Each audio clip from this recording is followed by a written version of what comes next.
Επιστρέψαμε και έχω ένα πολύ ωραίο θέμα σήμερα για να το συζητήσω εδώ πέρα μαζί με τον CEO βεβαίω της Embio Diagnostic. Είναι για τη μείωση της ενεργειακής απόδοσης και την ενίσχυση της βιωσιμότητας στην παραγωγή χαλουμιού. Όση ώρα είμαστε εκτός αέρα, εγώ κάνω πάρα πολλές ερωτήσεις εδώ πέρα στον Κωνσταντίνο και πραγματικά έχω ενθουσιαστεί για το σημερινό μας θέμα. Καλό μεσημέρι. Καλό μεσημέρι, πώς είμαστε? Είμαι πάρα πολύ καλά και ακόμα καλύτερα, γιατί βλέπω ότι κάνουμε άλματα, δεν κάνουμε βήματα σε ό,τι αφορά τη βιωσιμότητα, την εξοικονόμηση ενέργειας. Και αυτό που σου είπα και πριν, κάνοντας τη συζήτηση πάνω στο θέμα που θα συζητήσουμε τώρα, είναι ότι ουσιαστικά έχει πολύ θετικές επιπτώσεις σε εμάς που είμαστε καταναλωτές.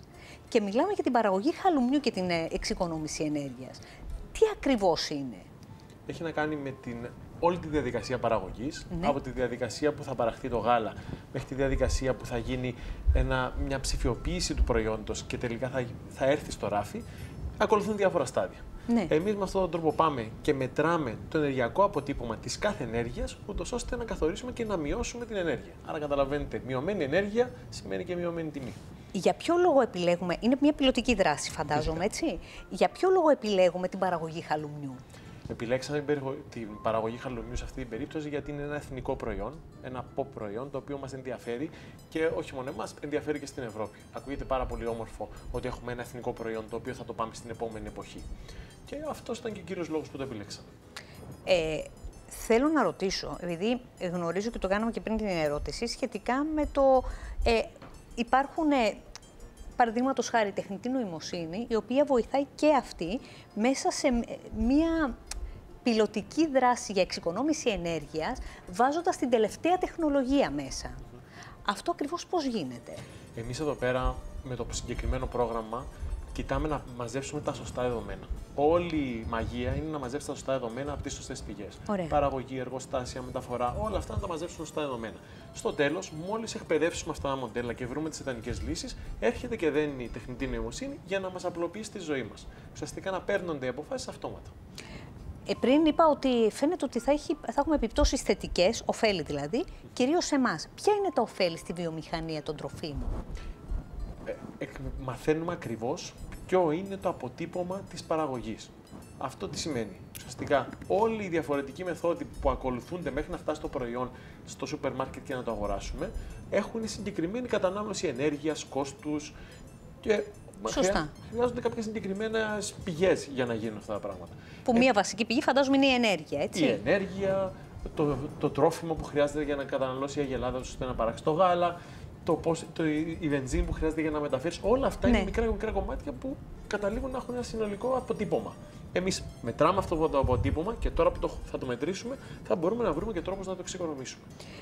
Αυτή η συμμετοχή μας εμάς σε μια τέτοια έτσι, μεγάλη ευρωπαϊκή, σε ένα τόσο μεγάλο ευρωπαϊκό έργο, ποια θα είναι τα θετικά, τι θα μας δώσει εμάς? Θα δώσει σε όλες τις βιομηχανίες της Κύπρου, ειδικά τις βιομηχανίες που έχουν να κάνουν με τη βιομηχανία φαγητού, τρόπους να μετρήσουν τις καταναλώσεις τους με ακρίβεια, ούτως ώστε να μπορέσουν να έχουν ένα ανταγωνιστικό προϊόν στην αγορά. Συγκεκριμένα εδώ πέρα ο Χαραλαμπίδης πρωτοπορεί γιατί βάζει τεχνολογία μέσα σε μια παραδοσιακή παραγωγή, η οποία τρέχει κάθε μήνα και βγάζει συνέχεια προϊόν, αλλά στοχεύει με τη βοήθεια τη δικιά μας να ψηφιοποιήσει αυτή τη διαδικασία, ούτως ώστε πλέον θα ξέρει πριν εμφανιστούν τα προβλήματα. Άρα θα μπορεί να προβλέψει για να κάνει δράσεις πιο νωρίς. Αυτό ουσιαστικά είναι, κρατάμε τον ίδιο παραδοσιακό τρόπο παραγωγής του χαλουμιού, έχοντας όμως την τελευταία τεχνολογία για όφελος του πελάτη. Ναι, δεν του καταναλωτή.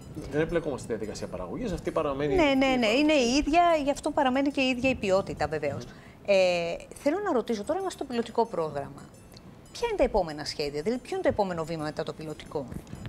Μέσα στο πιλωτικό πρόγραμμα θα υπάρχουν παρεμβάσεις από 8 διαφορετικούς πιλότους στην Ευρώπη. Εμείς φέραμε ένα συγκεκριμένο στην Κύπρο, στη συνεργασία με τον ηγέτη του πιλωτικού που είναι μια εταιρεία, η Green Supply Chain, και μαθαίνουμε όμως μέσω όλων των πιλωτικών που βρίσκονται στη Μάλτα, στη Γαλλία, στην Πορτογαλία, στην Ισπανία και παίρνουμε και εμείς πληροφορίες και δημιουργούνται καινούργια εργαλεία. Όταν έχεις εταιρείες κολοσσούς σαν την Intel, την Atos, που συνεργάζονται και παράγουν αυτή την τεχνολογία, εμείς έχουμε δικαίωμα να χρησιμοποιήσουμε αυτά τα νέα εργαλεία. Πράγματα που θα δούμε στην αγορά μετά από 5 χρόνια, εμείς έχουμε τη δυνατότητα να τα δούμε τώρα.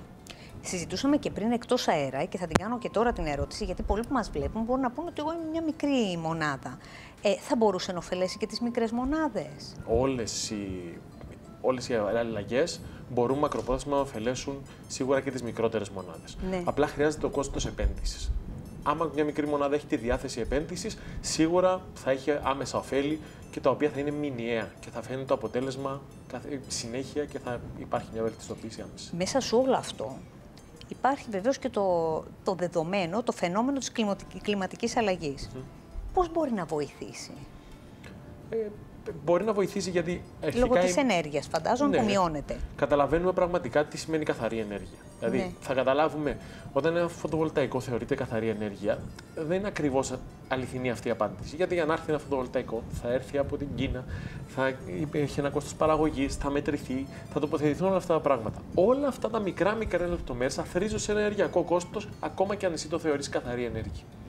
Εμείς αυτό ακριβώς κάνουμε. Καταλαβαίνουμε τι είναι το πραγματικό κόστος της καθαρής ενέργειας σε αυτή την περίπτωση. Και τι πραγματικά είναι. Γιατί όπως βλέπετε και τα φωτοβολταϊκά, ναι, μπαίνουν, αλλά δεν είναι κανένας χαρούμενος.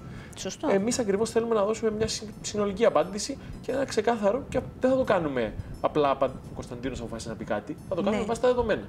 Και τα ανοιχτά δεδομένα θα μας δώσουν και μια ξεκάθαρη απάντηση. Δεν θα υπάρχει κάποιος τρόπος να κρυφτείς. Οπότε ουσιαστικά με τη συζήτηση που κάνουμε, καταλαβαίνω ότι το όφελος δεν είναι σε ένα τομέα, σε ένα κομμάτι. Είναι πολύπλευρο, από πολλές απόψεις και πάντα προς τον καταναλωτή.